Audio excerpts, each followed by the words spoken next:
દીવ પ્રશાસન દ્વારા ભવ્ય તિરંગા બાઇક રેલીનું આયોજન કરાયું હતું, જેમાં દીવ પોલીસ સ્ટાફ તથા આઈઆરબીના જવાનો અને દીવના તમામ ચૂંટાયેલા પ્રતિનિધિઓ તથા ભાજપના હોદ્દેદારો સહિત સ્થાનિકો જોડાયા હતા.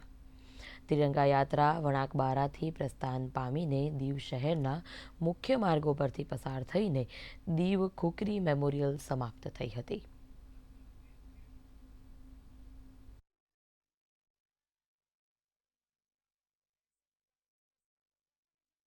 इस यात्रा में कम से कम 300 से अधिक बाइकों की रैली रही और साथ ही साथ सभी ने तिरंगे का झंडा वंदन किया। साथ ही साथ सभी लोगों ने तिरंगा यात्रा के समाप्त में राष्ट्रगीत वंदे मातरम का गान करके यात्रा को समाप्त किया।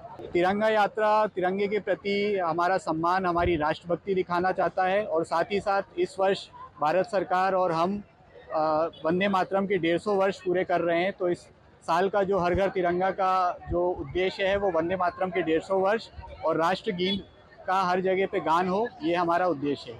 आ यात्रा अंदर में अमरा चूंटायेला जनप्रतिनिधिओ, संगठनना पदाधिकारीओ अने देश प्रेमी युवा भाईओ अने बहनों मोटी संख्या में उपस्थित रही अने आ तिरंगा बाइक रेली सफल रीते अने सुरक्षित रीते संपन्न करवामां आवी।